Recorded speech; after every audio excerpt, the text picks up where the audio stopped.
Today's Unseminary podcast episode is brought to you by Regal Theater Church, the only theater company providing full-service consultation for churches wanting to create dynamic worship services in familiar, culturally relevant venues, the local movie theater. With lots of parking, spacious lobbies, plenty of bathrooms, and a perfect view of the screen from a comfortable seat, Regal Theaters are ideal for church plants and multi-sites.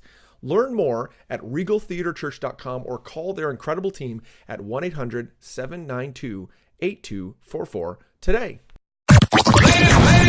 Welcome to the Unseminary Podcast. Are you looking for practical ministry help to drive your ministry further, faster? Have a sinking feeling that your ministry training didn't prepare you for the real world? Hey, you're not alone. Join thousands of others in pursuit of stuff that we wish they had taught in seminary. Buckle up and let's get started with this week's Unseminary Podcast. Hey, happy Thursday, everybody. It's Rich Birch from the Unseminary Podcast. I hope you have had a great week. This month, we are celebrating over 3 years and 180 plus episodes of the Unseminary Podcast by going global, by looking at church leaders from around the world. Today, we are going all the way to South Africa to visit with a leader by the name of Ross Lester.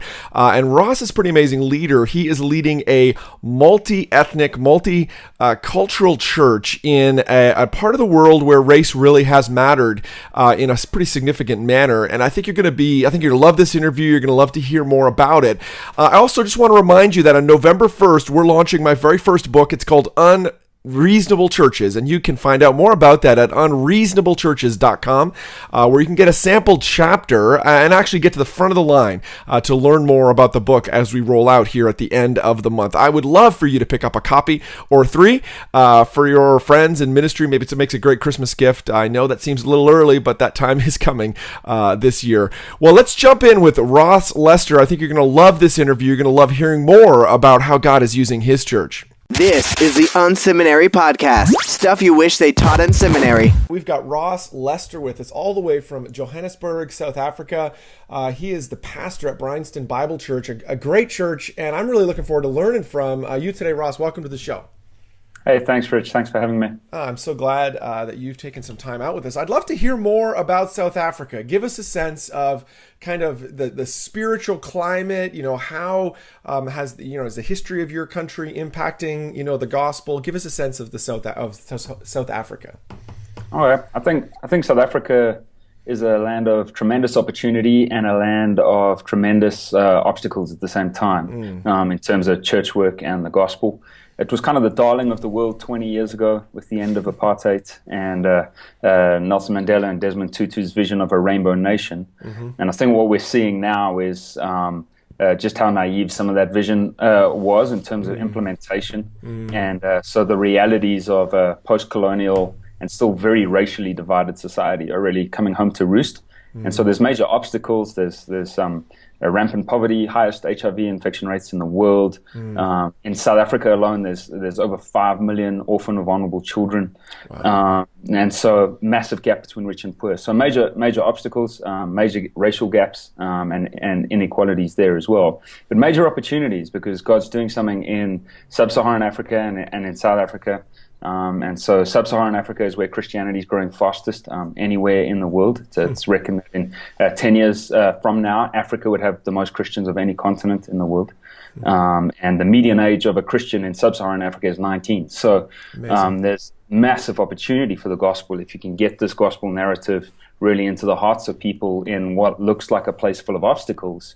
You can also create a great deal of opportunity for the next generation of Christians in this part of the world and unbelievers in this part of the world to experience the hope of the gospel. So it's an exciting place to be, exciting place to minister. No shortage of difficulties, but plenty of opportunity. Now, did you grow up in Johannesburg, in the kind of part of the country that you're serving in today? Yeah, I did. Born and raised, kind of fourth generation South African, and so grew up right through the fall of apartheid, and spent some time in the US living there, but most of my time has been in Johannesburg. Amazing. Well, why don't you give us a sense of kind of, your church, your community, how is what you're leading, impacting your community with the gospel? It's incredible to hear, the growth of the kingdom and how many people are, becoming Christ followers in South Africa and sub-Saharan Africa. But tell us about what's going on at your church. I'm at a church called BBC Bryanston Bible Church. It's about 45 years old, and so was part of quite a conservative denomination known as the Christian Brethren, and then moved away from that about 20 years ago, and has kind of been trying to discover its own identity and its own place in the world. It's in probably the most affluent neighborhood on the continent, which again has its challenges because you've got the poorest of the poor living a couple of miles away, and then really affluent people living behind massive walls, trying to not let that tension just overwhelm them all the time. Interesting. Yeah. So we're a couple of thousand people now, just trying to figure it out. Lots of kids, lots of young families. Growing towards multi-culturalism, growing towards racial integration, because you don't see much of that in churches in South Africa. Wow.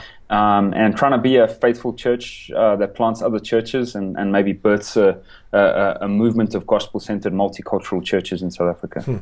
Well, there's a lot to unpack there. I'd love to, if I'm not stepping on toes, I'd love to hear more about kind of multiracial thing and how you're making steps in that direction. Obviously, I think a lot of our listeners, from the States can identify with the segregation that just naturally happens. But obviously that takes on even, a different complexion in your community. How are you making steps towards that at your church? Yeah, it is different here because the oppressor was the minority, and so that's got its own complexities. And so we're a majority white church, but that makes us a majority minority church, which in the rest of the world is, I don't know, seen as more acceptable, but here it's really not. So there's interesting dynamics at play there. So what we've tried to do is just say, okay, apartheid put us, white South Africans, in a position of privilege. There's no denying that we benefited off of an illegitimate system.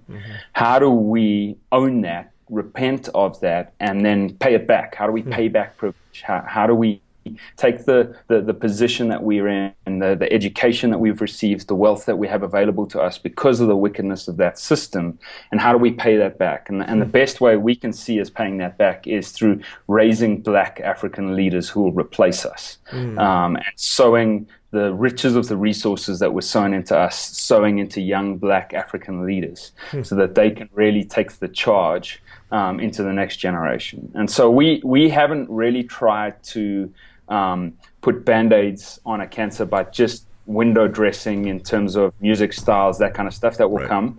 Our heart has really been to change the demographic of the church from the leadership down. And so really been trying to sow into young black Africans, raising them up to maturity, appointing them as elders when they're ready, sending them out as church planners, because then leadership is viewed as diverse, and then the congregation shifts from there. And so it's the slower route by far, but we think it's going to yield more fruit than just trying to make some quick fix changes to try get a more diverse group of people in the room. Yeah, I appreciate that. I think that's a great thing for people to lean in on, that what you're, pursuing there is a long-term solution, but you're really trying to address the hard issue, rather than let's just window dress and let's kind of paint over, an issue. And I appreciate that. That's amazing. What do kind of weekends look like, or what is the kind of the style of your ministry and the approach look like, and how does that connect, with the culture you're trying to reach? Yeah. So because we're a church that was purely white during apartheid, so there's some throwover legacy from that. Right. And so we still are kind of Western in our worship styles, but are trying to integrate and change that. We don't have a very big room, so we've got a 450-seater room, so we've got to do four gatherings on a Sunday. Wow. And so your typical black African gathering would be long and kind of left with lots of flow, but we can't go there because we've got to get people in and out. Right, you got to process 4 times on a Sunday. Right. So what we're trying to do is, so our services would look very similar, I think, to someone in the US. We're an Acts 29 church, and so if you know what Acts 29 church services look like, a lot like that. But what we're trying to do is bring multilingualism in, and some more multicultural representation, still contained in kind of our Western worship style, which is just where we find ourselves. So, talk about the multilingualism. How are you doing that? How are you achieving that? Yeah. So South Africa has 11 official languages, and so That's amazing.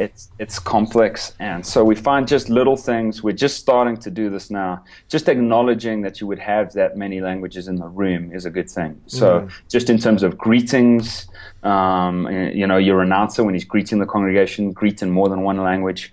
We're trying to start sing in more than one language in a way that we hope isn't patronizing. And so just those little nods, those subtle things to just say we acknowledge this as a value, that there's a tapestry of language and culture in the room, and we want to acknowledge that. I wonder if you could talk about, I'd love to hear more about the, you acknowledge that, your suburb is obviously, at the kind of top of the scale economically for your community, maybe the entire continent, which is amazing. And how are you, obviously a part of the gospel is reaching out to the poor among us. You have the unique, extreme example of that it's literally right at your doorstep or right outside the wall. Give us a sense of how your church is dealing with that reality. Yeah, so a couple of things. We spend 30 to 35% of our budget on justice and mercy projects. Wow. Which we just see as wait a second. We're going to back up here. We're going to back this one up. 30 to 35% of your offering ends up in justice or outreach ministries. Yeah. Wow. So spent outside of the walls, usually on the poorest of the poor, widows and orphans. And again, that's just that paying back privilege thing. You go, okay, you're privileged. And you got to pay this back. So, so that's a value of ours, something we hope to defend. What does that look like? How are you? What are those? How are you giving that? What is that? Is it programs? Are there other ministries that you're supporting? Are you doing direct kind of work? What does that look like? Yeah, a combo of both. So we align with justice and mercy projects that really meet the end of helping the vulnerable and preaching the gospel. So we want to see those two things colliding. And so if we can find meaningful partners that do both those things, then we want to fund and partake and participate in their work. But then we've got some really good projects that we run ourselves. So just down the road from this neighborhood is a river that runs, and there's a whole bunch of homeless men that live in that river. And so we've got a feeding and discipleship scheme that runs from the church building, which the neighborhood has by and large hated, because well, that's a global reality. That every neighborhood, I don't like when the church actually does what the church is supposed to do. Trying to incorporate those men into the life of the church. So not just making it a feeding scheme, but trying to give them a respect and identity, welcome them with warmth into the life and the rhythms of the congregation, and pull them in that way. So we do that. We're working in an informal settlement called Kaya Sands, which is a few kilometers away from us as well, where you've got hundreds of kids who are just, their parents are off looking for work, so they're not at preschool, they're not being looked after. And so we've got a number of projects reaching out to those kids and their mothers as well. So. Some listeners might be interested in, how your church is impacted by or aiding, the HIV/AIDS, pandemic. For folks that don't know, at one point South Africa really wasn't acknowledging, the HIV issue within its own borders, but then that has turned around. You talked about it earlier. It's unfortunately has the you don't want to be at the top of that list, but unfortunately is the highest percentage of infections in the world. How does that impact your church? What does that look like? What is how are you kind of aiding that issue? Yeah, so I mean, again, mainly in our justice mercy projects, education is a massive angle that you got to take on, and understanding. I mean, this. I hope I don't offend your US viewers.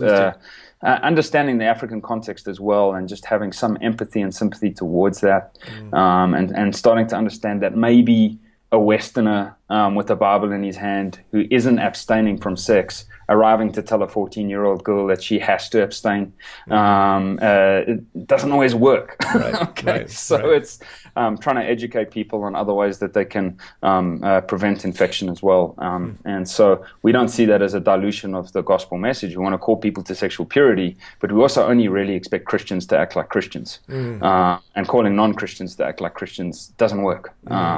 And so we've seen those campaigns coming from the West, and they haven't yielded fruit in this part of the world. And so just trying to get an understanding with that and really pushing towards education, both in our congregation, but then also in the projects that we partner with. And then helping to clean up the mess. So really pushing towards caring for AIDS orphans, because there's millions of them. Right. So you really got to push to that.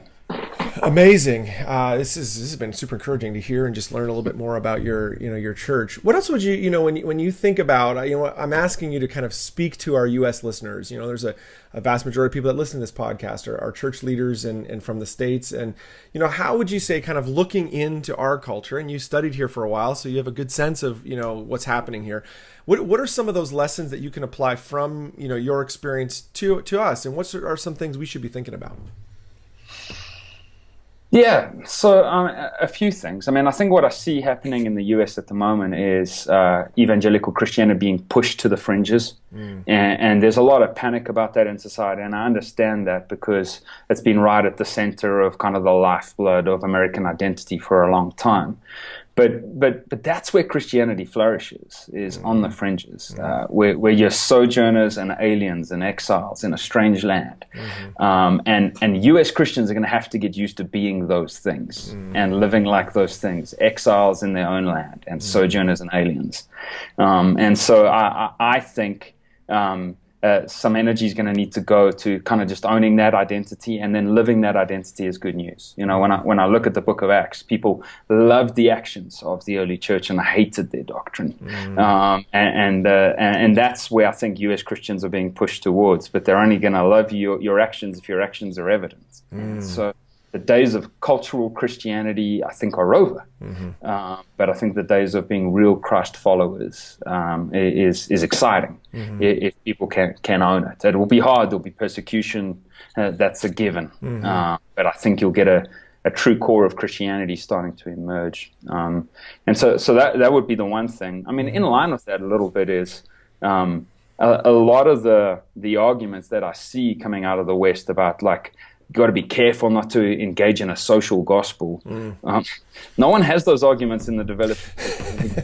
When you've got starving kids, you're going like, the gospel mandates, I must feed these kids. And I'm not too worried about doing that in a way that might accuse me of being part of the social gospel. I'm doing it because of Jesus Christ. And he alone is God, and he died for me, and he died for these kids, and he breathed his image and likeness into these children. And so I'm not going to sit around and pontificate about, is this blurring a line of the true gospel? It's like, no, it's a natural outworking of my love and affection for Christ. And so there's a lot of debate that happens in the West that doesn't happen in the rest of the world because the need is too great. And so I'm a doctrine guy, so defend good doctrine, but live this thing out, man. No, absolutely. No, I appreciate that. I think that's a good word. I hope people listened in and leaned in there. Another issue kind of related, I think there continues to be an awakening, a concern about racial reconciliation in our country. Do you have anything to speak to that? The thing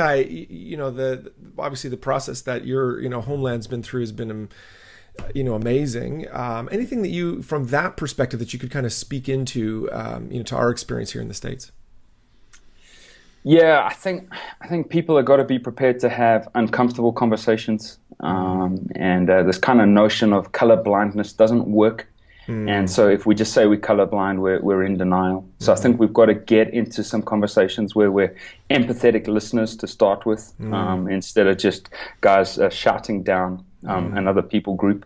And I think this is particularly dangerous for white Americans, because you're a vast majority there, and so you can shout down dissenting voices. But I think the gospel, which has removed the wall of hostility between people of different ethnic groups, to Ephesians 2, really needs to be driving us to be listeners and to be compassionate listeners, and to be agents of change. So, like, the big thing that I've seen here is people owning and understanding whiteness and the privilege that comes with that, not defending against that, just going, yep, I've benefited from my pigmentation a great deal. Now what do I do? If people get to that point, I see a lot of barriers coming down. So.